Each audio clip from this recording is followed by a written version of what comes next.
interested in this space to have a recital and to listen to music. Amazing. So thank you guys so much for coming. As Dr. Dean said, this is the 14th annual Esther Olin lecture, and I pushed the wrong button because Dr. Scott went away with the flicker, and he didn't flick. So we'll try this again.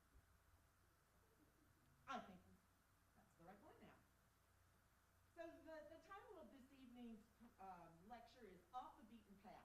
And so it's a little bit different from before because we're not going to talk about one composer and we're not going to talk about one country, but we allowed each one of the participants in tonight's recital to select their own composer, someone that's not often performed, and someone that is not usually represented in standard literature.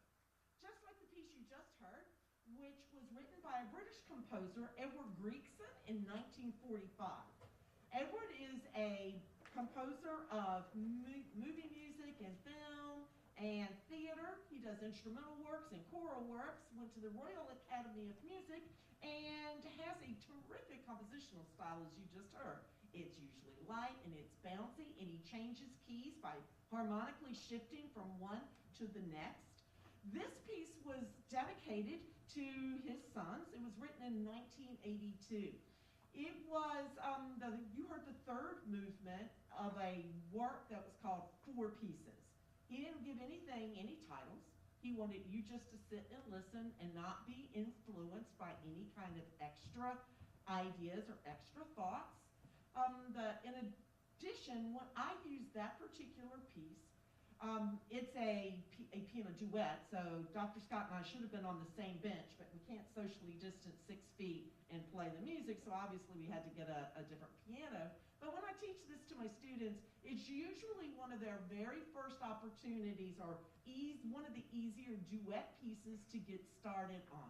You could hear teacher play, student play, teacher play. You could hear that conversation and interaction without, and that's one of the excellent teaching pieces for this particular work. So tonight, we're going to talk to you about the pedagogical practices that we use with our students when teaching these works, and talk to you about how we would perform this on piano. You're going to hear about 6 different composers. Their names are on the screen here, and each one of the professors will share with you why they selected it and the importance of each composer, then share with you a piece and give you some information about it. So without any further ado, we're going to start with Dr. Scott.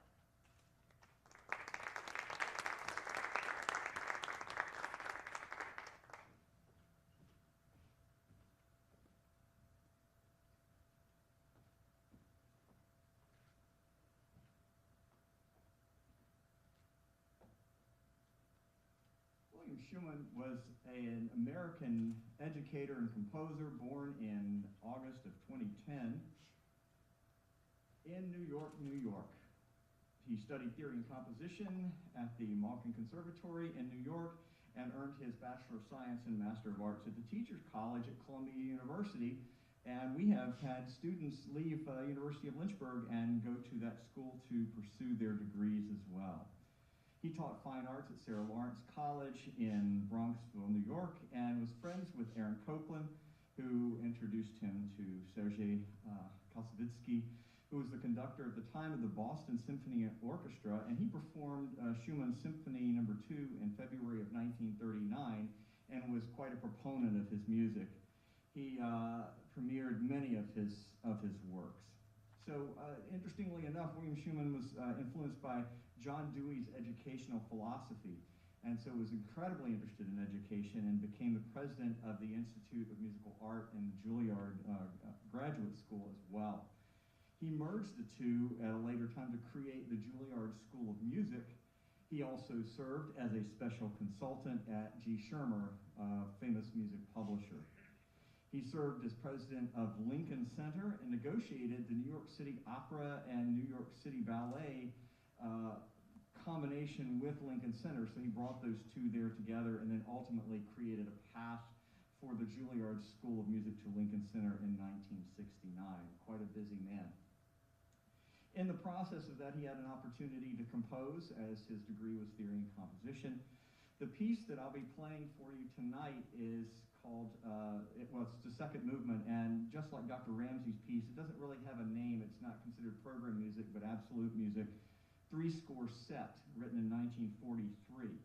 This piece is a fantastic opportunity to look at 7 different areas of pedagogy in its short one-page form. It is bitonal, or it experiences polytonality, written in a polytonal form, meaning 2 tones at the same time.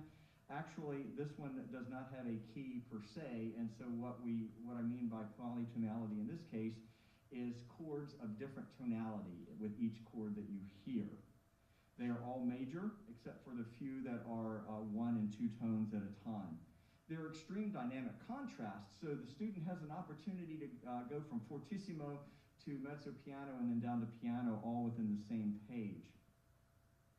Each chord, or almost each chord, is a 3-voice chord in both the left and right hand at the same time. Now, if you are moving from one chord to the next and no notes stay the same and you do your counting right, you'll notice that 3 notes moving to 3 notes needs 6 fingers to be legato.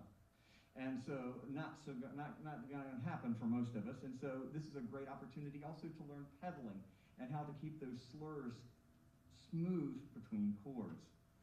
There are, in case you haven't noticed on the screen, a number of accidentals. And so keeping one's eye on the score or memorizing is even better, are certainly important. Another pedagogical opportunity is a contrary motion. You'll notice that when the line descends in the right hand, it ascends in the left hand and vice versa. And then to add to all of this, the tempo is written at the half note is equal to 40 beats per minute. So it is very slow, and learning to keep the tempo at that slow pace without rushing is also a challenge. So there are the 7 opportunities in one simple little page for anyone learning this piece. And without further ado, let's hear it.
afternoon.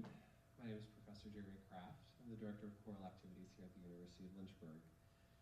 This evening I'm going to be talking about and playing some of the movements of Four Seasonal Sketches by Betty Jackson King. And as I considered our theme this year, one of the things that I immediately thought of was, what are some underrepresented groups in our traditional, or what we think of as our traditional repertoire? And so the groups that I immediately went to were Black female composers. In our understanding or our traditions within Western classical music, this is certainly probably one of the most underrepresented groups of composers that we could imagine. And so I wanted to bring light to one, specifically Miss Betty Jackson King. She was born in 1928. Some things say she was born in Chicago, some things say that she moved there to two musical parents. She was very strong in her faith, and her father's influence helped to influence that musical influence for her, and we can see that within her three operas, all of which were sacred in nature, and all of them her father was the librettist for. She was an educator both in public schools and in the university setting. She was the president of the National Association of Negro Musicians for several years, and she's very well known for her arrangements of spirituals. So the Four Seasonal Sketches are just wonderful pieces. I found the Spring Intermezzo, which I'll be playing tonight, in a book, a compilation, an anthology of works by Black female composers. And what I noticed as I was playing all of the movements was that she has a lot of repeated ideas. So those repeated ideas tend to influence the contrast, because we have a lot of repetition, and then all of a sudden she just completely shifts gears. She has a lot of very large chords within all of the movements, and I've already spoken to the repetition. So some of the pedagogical considerations that we have to make. Some of the chords within the movements are well beyond an octave and a third. And so when I would work with a student on something like this, we would have to be very creative in how we chose the fingers that we use to hit those chords. In several opportunities throughout the various movements, I would have to use my thumb to essentially hit 2 and sometimes 3 different keys at the same time, just so my pinky can still reach the top note of the chord. And the other pedagogical consideration I think I would add to this is that I think she trips up the performer by making them anticipate what's getting ready to happen in the music and then just shifting it right at the last minute. And I think you'll hear that tonight as I play these. So this evening I will be playing the first and second movements, the Spring Intermezzo and the Summer Interlude. So I hope you enjoy.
evening. My name is Dr. Cynthia Ramsey. I'm chair of the music department.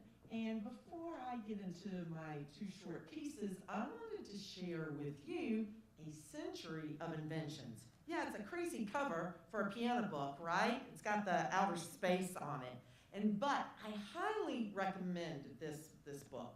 It's got 34 different pieces in it, and it ranges in difficulty from intermediate, what Maurice Hinson, the person that compiled this, calls somebody that's taken piano lessons about 4 or 5 years, up to moderately difficult works that would be performed by college music majors.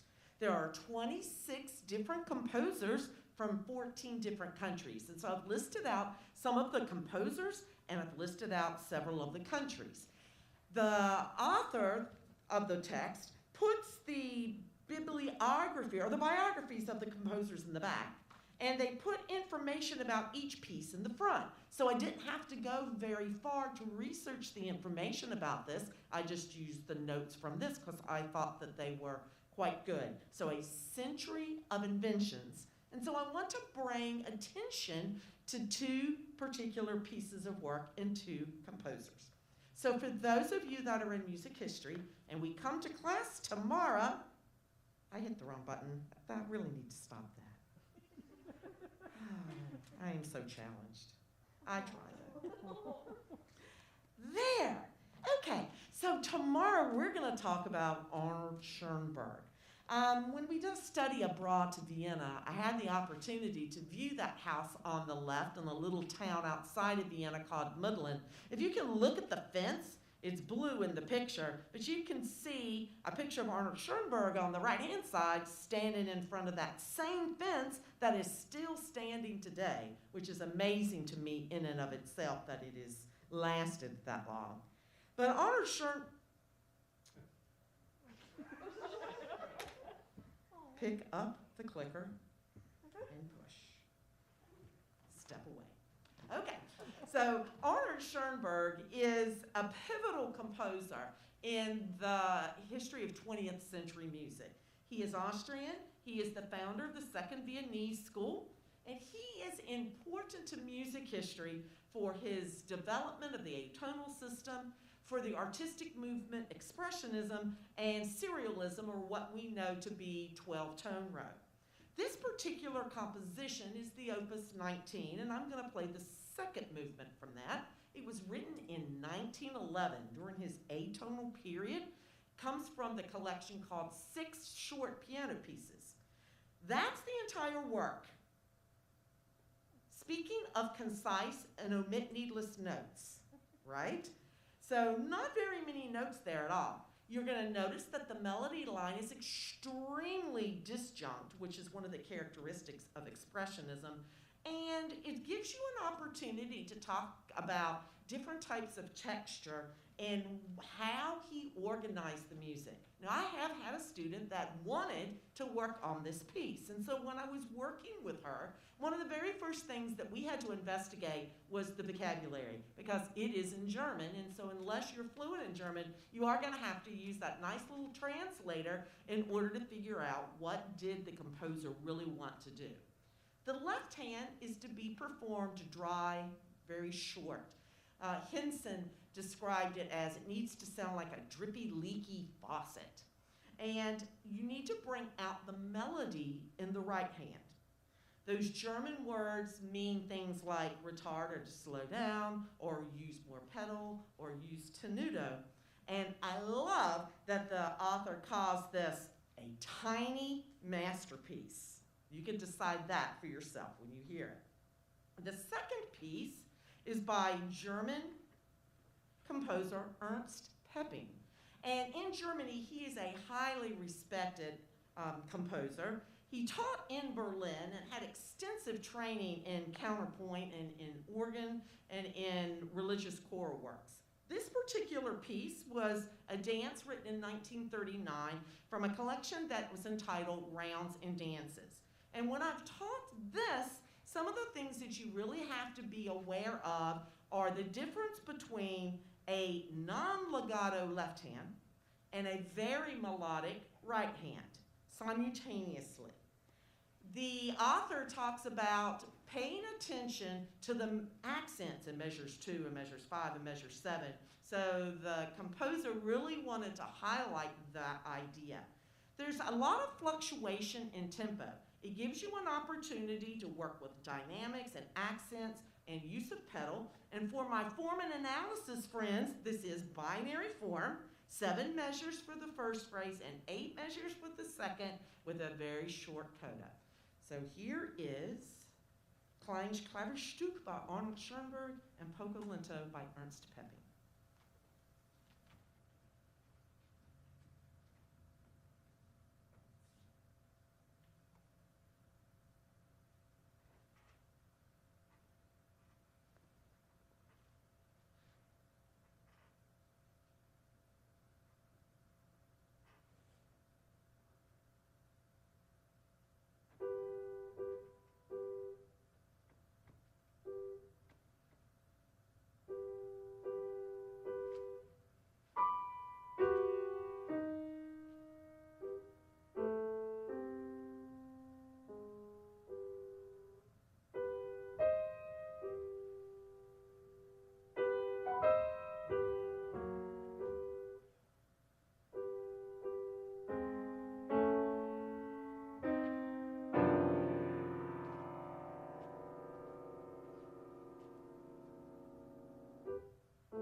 Good evening.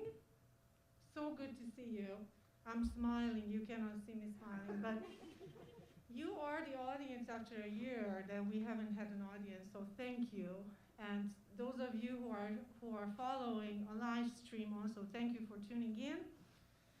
Did you listen to enough strange music tonight? You probably have, and there's some more on the way.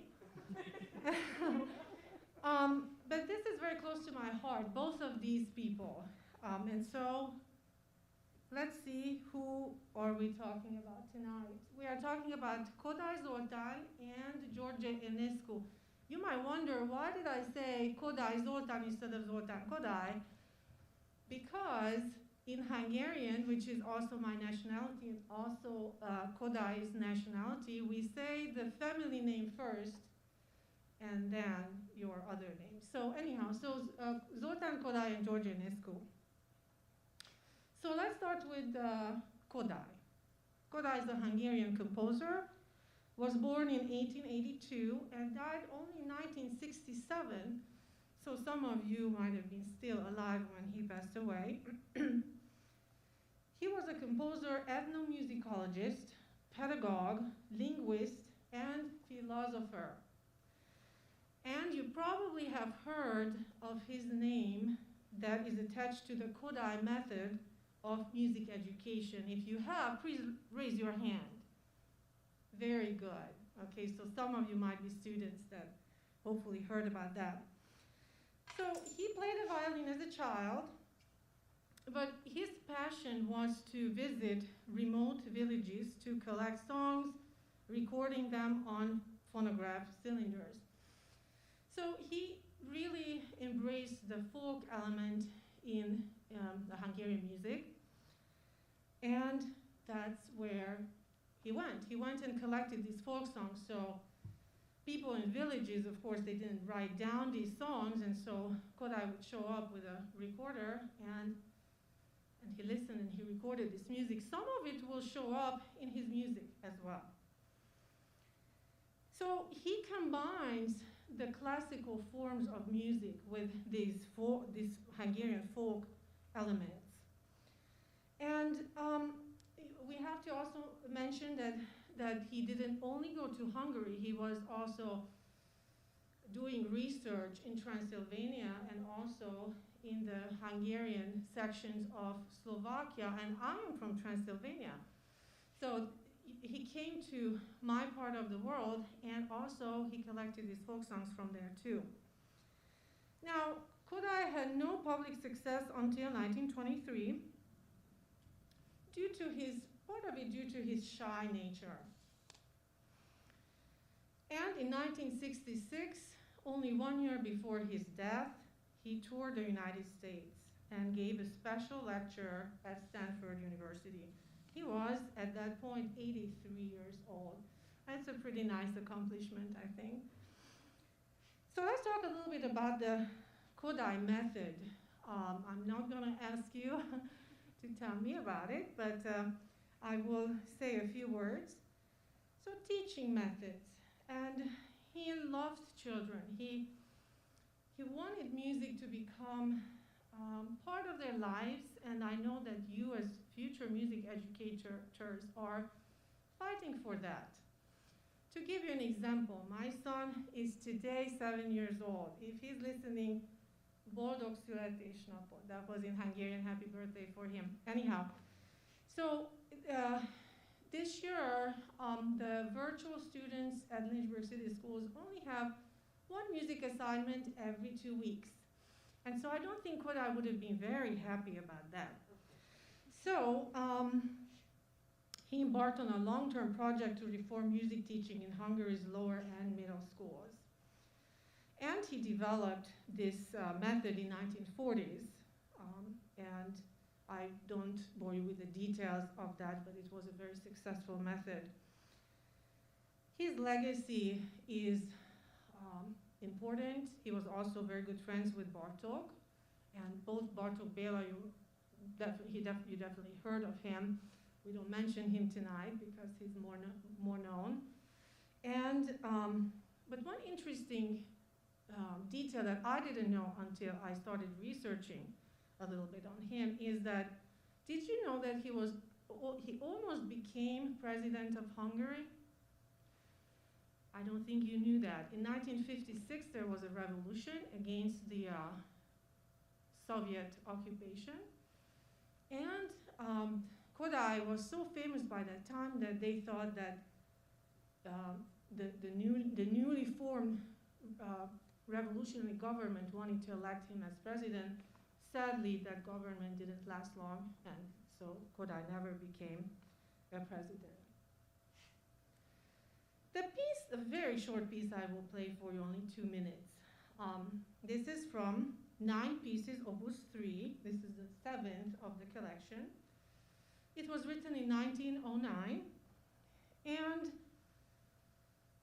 you might think, if you are a pianist yourself, if you want to learn a little bit of Kodály, this is not one of his big scale pieces or famous pieces. But it also, you will see that there's so many sudden changes. And you might find some elements of folk music. I do, because I grew up on some of this folk music. There are many sudden movements, shifts, dynamics, almost like somebody's throwing a temper tantrum. So see if you can follow that. And also the phrasing is asymmetric. So it's not something that you want to expect. Of course, you probably heard of asymmetric phrasing, metrical changes tonight in other composers' works as well. And it's good to have larger hands because you're going to have to play lots of clusters, harmonic clusters, which means that random notes together, but they're on a large scale. So have fun with it. It's really a good composer to learn. The second piece I will present tonight is by George Enescu, and he is a Romanian composer. Some of you who have known me for years always wonder, what are you? Are you Romanian or are you Hungarian? And it's very confusing. So I'm a Hungarian from Romania. Therefore, I present a Hungarian and a Romanian. and I want to honor tonight the friendship that exists between these two nations because, unfortunately, politically, it doesn't. And all my life in Romania was marked by ethnic tensions between these two nations. So tonight, we want to be friends, we want to bring peace. George Enescu, contemporary to Kodály as well, 1881 to 1955.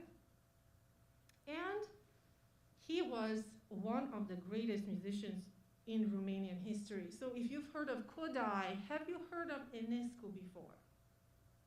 Anybody? Some of the music faculty members. Enescu, unfortunately, is not well known here in this country, more so in Europe. Composer, violinist, pianist, conductor, and teacher as well. He was an 8th child of his parents, born after all the previous siblings died in infancy. So what a wonderful treat for the parents to have him not only alive, but also prospering and such a tremendous talent. He was a child prodigy.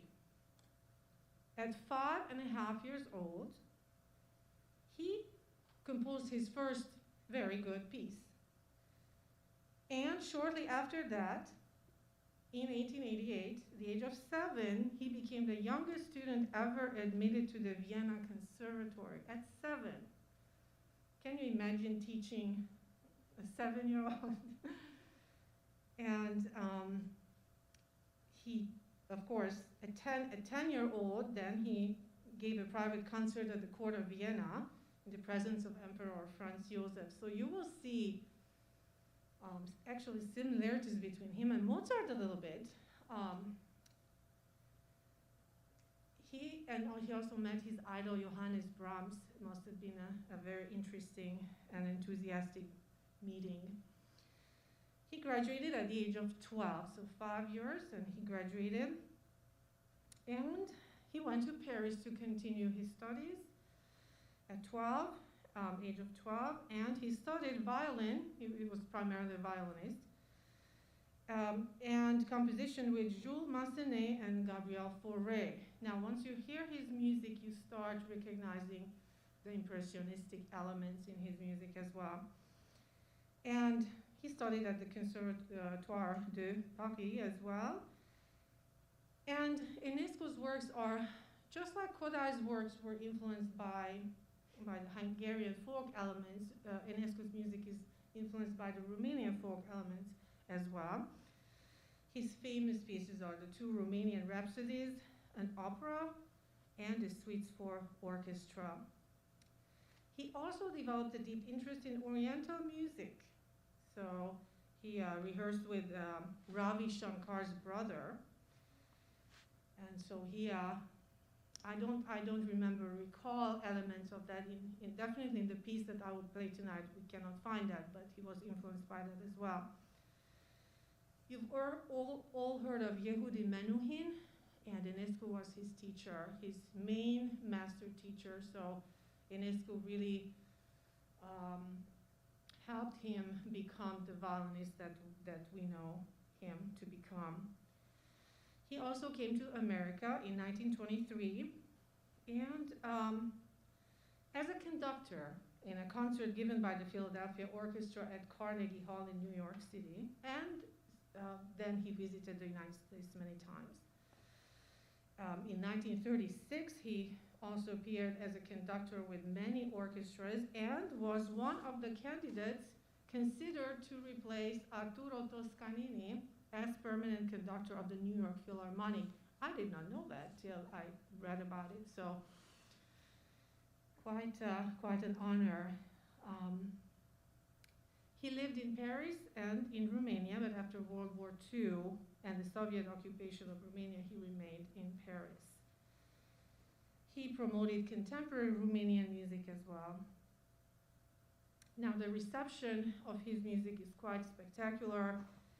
Pablo Casals, famous cellist, describes Enescu as the greatest musical phenomenon since Mozart. So I think maybe we ought to start playing more Enescu, perhaps. Yehudi Menuhin, Enescu's most famous pupil, once said about his teacher, "He will remain for me the absoluteness through which I judge others." And Enescu gave me the light that has guided my entire existence.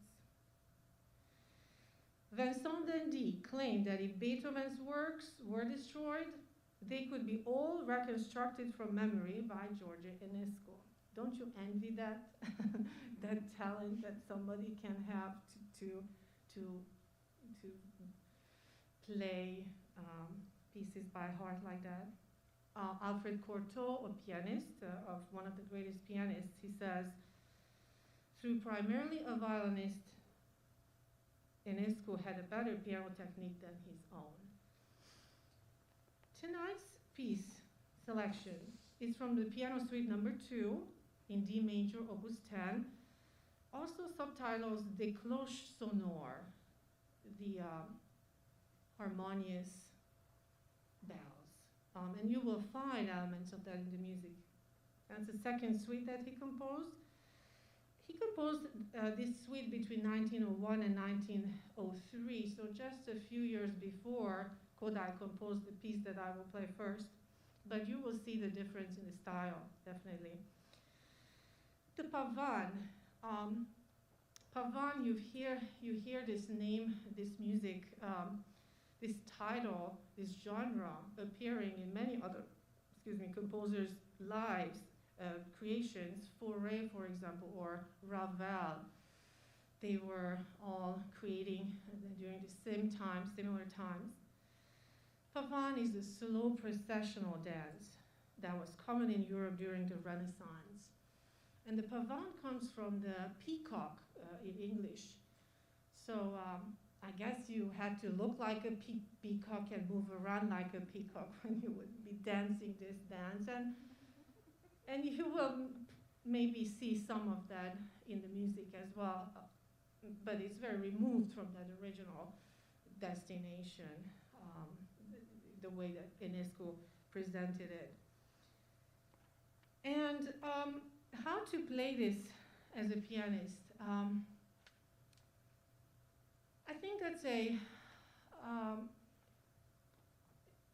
sort of a call to make, by each individual, because he doesn't, tempo-wise, he doesn't give many indications. And so I chose to interpret this piece very freely, and more in the maybe Debussy-esque style. It's worth mentioning that this piece won the Pleyel Prize, and Claude Debussy, Vincent d'Indy were among the judges. The whole suite did, not just the pavane, but the whole suite. And so definitely has that influence. But also, one of the interesting Romanian elements, folk elements, have to do with a lone flute, shepherd's flute, with the shepherds being around, And one can imagine that this shepherd would play the flute, and so that's what you hear in the right-hand melody.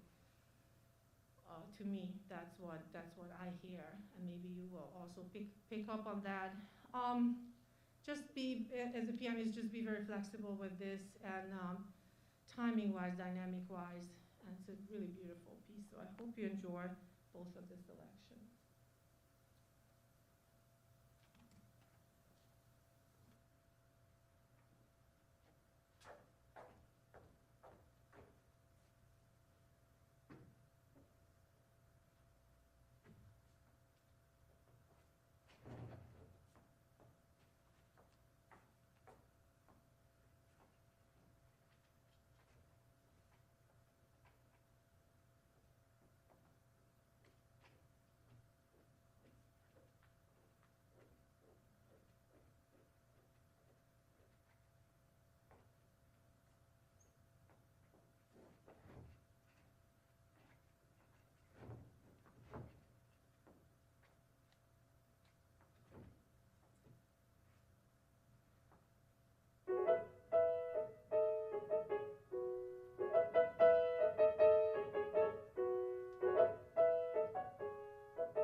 And that's going to conclude our lecture. So in conclusion, there's obviously a wide array of music for amateurs and professionals that are written by lesser known composers.